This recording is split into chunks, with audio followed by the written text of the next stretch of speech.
Good morning everyone. कैसे हैं आप सब। आज के इस वीडियो सेशन में हम देखेंगे सी प्रोग्रामिंग के बेसिक्स के बारे में। ठीक है, सी प्रोग्राम होता क्या है, इसके प्रोग्राम्स कैसे बनाते हैं और इसको किसने डेवलप किया था और इसके क्या क्या फीचर्स हैं, सी प्रोग्राम का क्या स्ट्रक्चर है, ये सारी चीज़ें हम आज के इस वीडियो में डिस्कस करेंगे। तो चलिए स्टार्ट करते हैं। तो फर्स्ट ऑफ ऑल हम ये सारी चीज़ें अपने आगे के वीडियोज़ में मैं ये सब शेयर करूँगी। History of C, installation of C, data types क्या होते हैं, टोकन्स क्या होते हैं, फर्स्ट प्रोग्राम कैसे दिखते हैं सी में, control statements, loop, pointer, function, data structure, string, memory allocation and sorting algorithm, structure and union, ये सारी चीज़ें हम अपने सी के वीडियो में मैं आपको बताऊँगी। ठीक है, तो first of all what is a C programming language? C is a mother language of all programming language. It is a popular computer programming language. It is procedure oriented programming language. देखिए C को हम procedure oriented programming language बोलते हैं।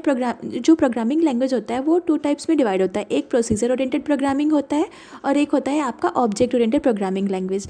तो जो programming language होते हैं उनके कुछ फीचर्स होते हैं, जैसे जो ऑब्जेक्ट ओरिएंटेड प्रोग्रामिंग से कुछ फीचर्स हैं, जो भी लैंग्वेज उसको फॉलो करते हैं वो ऑब्जेक्ट ओरिएंटेड प्रोग्रामिंग लैंग्वेज बोले जाते हैं, और जो प्रोसीजर ओरिएंटेड के फीचर्स फॉलो करता है उन्हें प्रोसीजर ओरिएंटेड प्रोग्रामिंग बोलते हैं। तो प्रोसीजर ओरिएंटेड प्रोग्रामिंग के फीचर्स होते क्या हैं? ये जो प्रोसीजर ओरिएंटेड प्रोग्राम्स होते हैं वो क्या होता है, स्टेप बाय स्टेप सीक्वेंस में होता है। ठीक है, और ये क्या करता है, टॉप डाउन अप्रोच को फॉलो करता है, जबकि ऑब्जेक्ट ओरिएंटेड प्रोग्रामिंग लैंग्वेज क्या करता है, बॉटम अप अप्रोच को फॉलो करता है। ठीक है, सी प्रोग्रामिंग लैंग्वेज को हम लोग मिड लेवल प्रोग्रामिंग लैंग्वेज भी बोलते हैं। ठीक है, सी प्रोग्रामिंग को डेवलप किया था डेनिस रिची ने 1972 में at the AT&T Bell laboratories में, अमेरिकन USA, जो कि टेलीफोन एंड टेलीग्राफ है, जो कि लोकेटेड है USA में। डेनिस रिची को हम लोग फाउंडर ऑफ सी लैंग्वेज बोलते हैं। ठीक है, it was develop to be used in Unix operating system.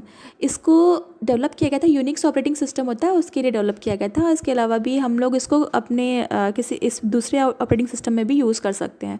It inherits many features of previous languages such as B and BPCL। जैसे कि सी से पहले भी हमारे कुछ प्रोग्रामिंग लैंग्वेज थे, BPCL। तो ये क्या करता है, ये सारे जो है it inherits many features of, इनके जो है ना फीचर्स वो भी इनहेरिट्स करता है। ठीक है, यहाँ पे मैंने कुछ लैंग्वेजेस लिखे हुए हैं और उनके कब डेवलप हुए थे और किसने डेवलप किया था वो यहाँ पे नेम मेंशन किया हुआ है। तो ये फॉर अ थ्योरी आप इसको पढ़ सकते हैं। जैसे एल्गोल को 1960 में इंटरनेशनल ग्रुप में किया था, BPCL को 1967 में मार्टिन रिचार्ड ने किया था, B को 1970 में केन थॉमसन ने किया था, ट्रेडिशनल सी 1972 में आया था, डेनिस रिची ने किया था। देन KNRC जो है वो कर्निंगन एंड डेनिस रिची दोनों ने मिलकर किया था। फिर ANSI आया था, वो 1989 में आया था, इसको ANSI कमेटी ने किया था, जो कि इसका फुल फॉर्म था अमेरिकन स्टैंडर्ड ऑफ, जो है ना आपके ANSI आता है। फिर आपके ISO-C आया था, C99 आया था, टर्बो C है, है ना, इस टाइप से ये बहुत सारी है हिस्ट्री में। तो यहाँ पे मैंने कुछ स्टार्टिंग के लैंग्वेज दिए हैं, जैसे थोड़ा सा आपको कॉन्सेप्ट मिल जाए कि सी से पहले भी ये सारे लैंग्वेजेस थे। ठीक है, features of C programming. C programming के क्या क्या फीचर्स होते हैं, एक तो ये होता है मशीन इंडिपेंडेंट होता है और पोर्टेबल होता है। पोर्टेबल मीन्स हम सी के प्रोग्राम को एक जगह से दूसरी जगह ले जा सकते हैं। ठीक है, मिड लेवल प्रोग्रामिंग लैंग्वेज बोलते हैं।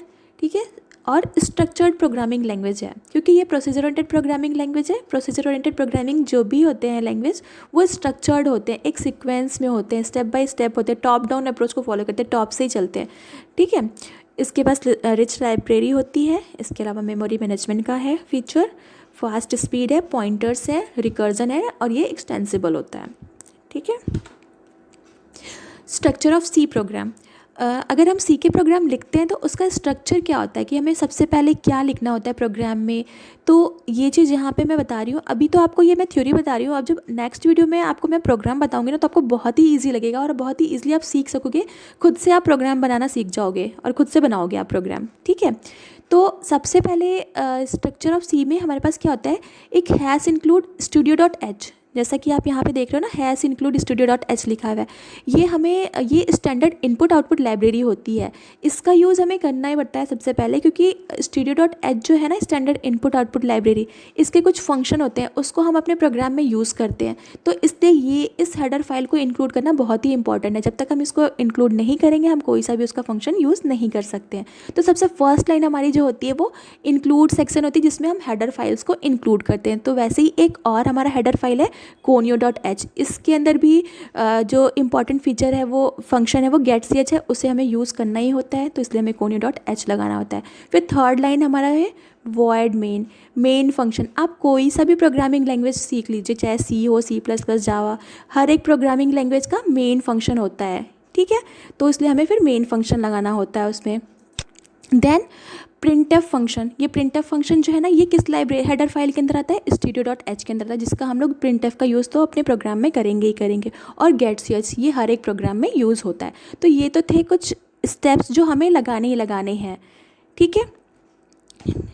नेक्स्ट यहाँ पे मैंने एक छोटा सा सी का प्रोग्राम लिखा हुआ है, जिसमें हम सिर्फ हेलो प्रिंट कराना चाहते हैं, कि हमने सी में प्रोग्राम लिखा है कि इसको जब हम रन कराएंगे तो हमारा आउटपुट क्या आएगा, हेलो प्रिंट होगा। तो देखिए जैसे मैंने आपको बताया कि सबसे पहले हमें क्या करना होता है, has include studio.h header file लगानी पड़ती है। देन हमें लिखना होता है हैज़ इंक्लूड conio.h, ये दोनों हेडर फाइल हमें इंक्लूड करनी होती है।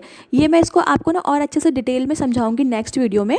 अभी आप समझिए कि हमें ये दोनों हेडर फाइल लगानी है। देन हमें मेन फंक्शन लिखना होता है, फिर मेन का ओपनिंग ब्रेस होता है, देन क्लोजिंग ब्रेस होता है, ठीक है। अब इस ओपनिंग और क्लोजिंग ब्रेस के अंदर ही जो भी हमें अपना लॉजिक है ना, यहाँ पे ही प्रोग्राम हमें लिखना पड़ता है, क्योंकि अब देखिए ये हम प्रोग्राम बना रहे हैं हेलो प्रिंट करने का, तो हमें क्या करना है, printf फंक्शन का यूज़ करना है। printf से हम कुछ भी प्रिंट करा सकते हैं, तो हमें printf लिखना होता है।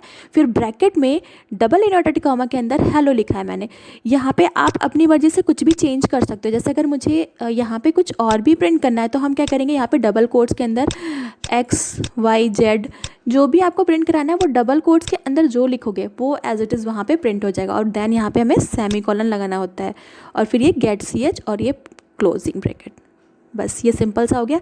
इसे मैं आपको नेक्स्ट वीडियो में बताऊंगी कि हमें ये प्रोग्राम कहाँ पे लिखना होता है। सी का सॉफ्टवेयर होता है टर्बो सी, आप उसे गूगल से डाउनलोड कर सकते हो, और वहाँ पे आप जाके इस प्रोग्राम को लिखोगे। वहाँ मेन्यू में ऑप्शन आता है रन का, वहाँ पे आप इस पर क्लिक करोगे, रन कराओगे तो आपको आउटपुट वहाँ पे मिल जाएगा। आई थिंक आपको इतना समझ में आ गया होगा। अगर आपको मेरा वीडियो पसंद आ रहा हो तो प्लीज़ लाइक करिए, शेयर करिए। Thank you, bye bye.